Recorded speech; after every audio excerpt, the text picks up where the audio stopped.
Mental illness is something that is a prevalent topic that you will see brought up in media and in the social context when surrounding our generation and the world that we currently live in. In Hellblade Senua Sacrifice, the topic of psychosis, as well as what mental illness can drive a person to do or see under certain scenarios, is the driving force for the narrative. This is a game that I've been putting off for a long time to play after the first announcement for the sequel back in 2019 when the Xbox Series consoles were announced. I didn't quite get interested in the game at that time, but as time went on and more about the game was revealed and we got a closer look at the May 21st release date, I hopped into the first game so that I could experience the story firsthand before diving into Hellblade 2 later this month. I highly recommend that if you are planning on playing this game that you play it with headphones as it greatly heightens the immersion of the game, as well as simulating what it could be like to experience Senua's psychosis. The game was also made in collaboration with actual doctors and psychosis patients to help accurately portray the symptoms that you are seeing within this game. Through his darkness you will find him. In your sword still beats our heart. You fought for love unspoiled by your darkness within. You fought for your dreams. Now there's no way to win. In the head of his corpse lies the seat of his soul. Before we dive into the meat and potatoes of the game, I want to talk about the visuals and the performance. I went ahead and I played the game on an RTX 4080 coupled with an i7 13700K with all the settings turned up to their highest possible value, except the post-processing, because turning that down limits the insane motion blur that the game has, which drives me a little crazy. For a game that was released in 2017, it looks fucking incredible. The amount of details and the facial expressions for Senua are shockingly good for a studio that at that time wasn't big and didn't have a massive budget behind it. The scope of this game is quite small, as the areas that you'll be going through are going to be very, very linear with an optional path or two that you can take to grab a few pieces of lore that are sprinkled across the map. I bring up these areas because that is when I had the most issues, I guess, was transitioning from one of these new arenas to another, but it didn't really sour my experience that much. What did sour my experience was this odd bug that reoccurred throughout the duration of my entire playthrough. And at random, when I would go to use Senua's focus ability, she would get locked into place and unable to move, sort of just like a turning figure. The only way that I found to fix that issue, unfortunately, was by going to the main menu and selecting last checkpoint. But other than that, really didn't have that many issues, and most of my time with the game was pretty positive. And I know I mentioned and touched on it a little bit earlier, but this is a team of about 20 people that were part of the production of the making of this game. And it's crazy to see when most AAA studios today are made with 100, 200, or even thousands of people to make that game. So Ninja Theory really made the most out of what the budget they had with the game because nearly every detail in this game is top tier quality. The voice cast, the vistas, and the story are what really all stood out with me. With such a small team, they clearly had a vision and were able to realize it to the fullest. If you have a beefy enough rig, I would check this out on PC. Even go ahead and check it out on the series consoles because I do believe they offer a wide range of ways to play in either 30, 60, or 120 FPS, albeit with some changes in resolution. Hellblade Senua Sacrifice isn't going to be this massive Herculean game that's going to take you 30 to 40 hours to finish, but rather my first playthrough clocked in around 9 hours. And that was with me taking my time, trying to find some of the hidden lore stones that are spread out across the game's 13 chapters. Some might look at this runtime and get a little turned off on the prospect of the game, and while I was worried about it a little, I knew it was a shorter game, but never did I feel like the game was dragging along or overstaying its welcome. While I won't be covering the entirety of the story, I will be talking about it in broad strokes, so if you would like to remain spoiler-free, go ahead, skip to the timestamp that you see on the screen now. So the story of Hellblade is told in a non-linear fashion. We are just joining Senua on this journey, but we've only really just met her and we don't know all of her motives. And you can clearly tell that this girl has gone through some shit and needs to work it out. And as the game progresses, she learns to embrace the voices that she's hearing inside of her head and learning to live with it instead of treating it like a curse previously. The old onion analogy is going to be the way that I like to explore this game's story and themes that are told within it.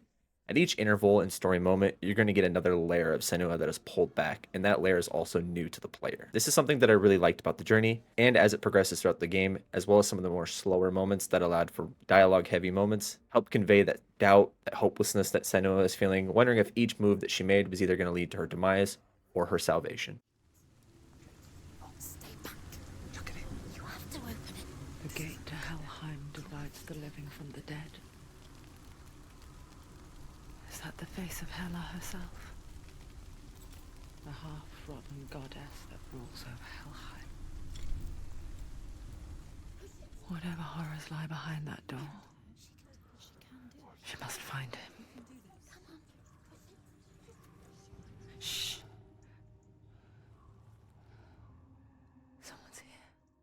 You might think you're heading to your demise as well because the audio in this game is some of the best I've experienced in recent years. The voices in Senua's head when playing with headphones will at times be heard with an alternating cadence or change places in your ear cup, almost like they're moving around you when you hear a voice. You'll hear one voice in your left ear, and then you'll hear an entirely different voice in your right ear, but they're both telling you different things. And this isn't just a gimmick for the game as well. These voices will purposely feed you wrong information, such as you're going the wrong way. Where are you going? You're going to fail. You'll never make it out of this alive. Further selling and driving home that self doubt that is conflicting and haunting Senua with each step of her journey. Now, these voices aren't all bad. At times, they will give you tips and tricks and aid you in combat. Since the game doesn't have a heads up display or any hints at all, the voices that you will hear will tell you when to block in combat, as well as alerting you when an enemy is about to strike you from behind. At first, I didn't notice that. This is such a cool mechanic to the game because it really helps put the player in Senua's shoes and how it might feel to be someone that could suffer from a mental illness. And the way that Ninja Theory was able to use it within the game, I thought was just awesome. I also want to give a big shout out to the main actress for Senua, Melina Jurgens. I believe that's how you say her name. I apologize if I mispronounced that. I wasn't aware that this was her first role in a video game ever, and she was originally hired as a stand-in for the mocap and performance capture, but was eventually hired because she worked so well with the team and knew the mannerisms, and they figured they could save a little bit of money by hiring someone that wasn't an actress. And that really paid off because at the core of the story, she is the driving force. And if the player can't get on board or at least like her as a character or her performance, it's going to be hard for the players to connect with her journey and the trials that she's going through. This journey of her traveling to the realms of the gods, trying to save someone that she cared deeply for, but grappling with the fact that is this right? Is it going to go anywhere? Is it actually happening? She's been told her entire life that she was crazy by nearly everyone around her, with her father rarely ever letting her go out and converse with the general public. I won't talk too much about the story because experiencing it firsthand is something that I think you need to do on your own. So just know that when you go into this game, it's a heavily narrative focused experience, and at times it had me needing to kind of step back and take a break. The gameplay of Hellblade is split up into two types of segments. You're going to have your combat encounters, which usually take place in a somewhat large room. Then you're going to have your traversal and puzzle segments. And when I say traversal and puzzle segments, they're really not that much different. They're pretty intertwined. I would say they go hand in hand. It's not like the traversal in this game is like that of an open world fashion, but at times you will have an area that you're supposed to look around, find some symbols that are hidden within the environment. That's basically the puzzles in this game. That is the one puzzle mechanic. You have these shapes that Senua can see because she has this sight, and you essentially need to find that shape out in the wild using variations like sticks, post, fire, all sorts of different manners. At first, I thought this might have been a little annoying, but as the game progresses and went on, I started to get the hang of it. The ones that trick me the most, I would say, are the puzzles that require you to line up a set of stairs, then repair, or make stuff appear out of thin air in reality. I know I'm not making much sense if you haven't played the game, but if you have, you know what I'm talking about. There's also an earlier section where you have these portals that you have to look through and go through, and it changes the reality. All this weird, mind-bending shit is so trippy, and it really wouldn't make sense to a normal person, but to Senua, it makes sense.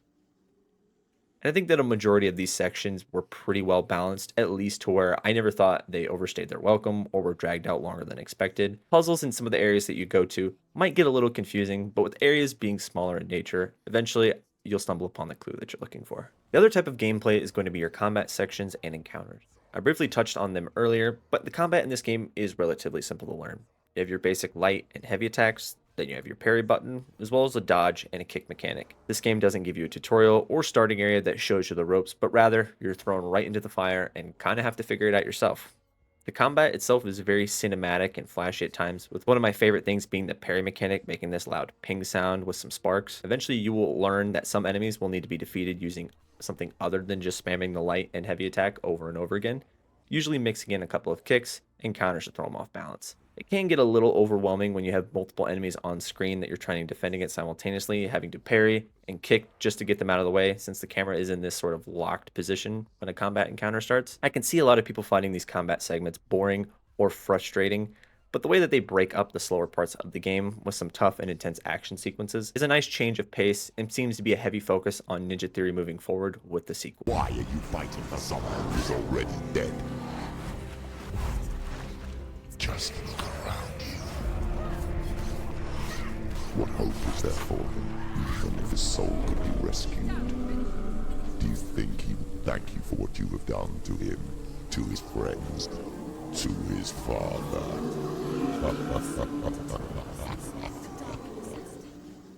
After I finished this game, I said out loud to myself, what the hell took me so long to play this? Having put it off for what felt like years, I really wasn't sure I was going to be able to finish it before the sequel on May 21st.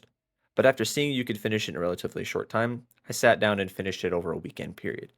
And if you have Game Pass, you need to play this game. No doubt in my mind, if you want a rich, narrative driven, story focused game that has some of the best sound design out of any game in the last 10 years, look no further. Others might be a little weirded out by the presentation of the game, as well as the topic of mental illness and the way it's represented within the game. I know that not every gamer is going to want some ulterior motive or a deep, meaningful message when playing a game, but when a game like this comes along, you really do appreciate video games for the art form that they are. The game allows you to be teleported to a world or time period and experience things you wouldn't ever think about and or see in your lifetime, allowing you a different perspective or outlook when it comes to situations based on past experiences within those games. I know that might sound silly, but that's what allows me to still love video games, and I don't think I'll ever lose that. I know that the current state of the video game market is pretty shit with layoffs and studios closing, it seems like every week. I just want to remind everyone it's important to enjoy and play the games we've got because you never know how long we might have them.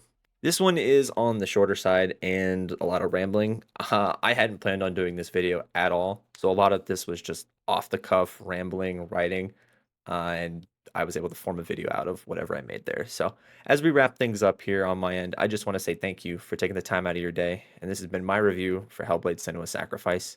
Thank you for watching. You killed him. Her world changed that day when the Northman took him from her. Senua knows that there is no going back to how things were. That there is nothing to go back to at all. Stay still, stay quiet, hide, don't tell her. Their gods can see into your mind. They will use this power to destroy you. They won't stop me. I can still feel him. Whatever's left of him, they will never let him go. I'm not gonna let him rot here. You're the one rotting here. Leave me alone. You will die here. No. And all your suffering will have been for nothing. Shut up!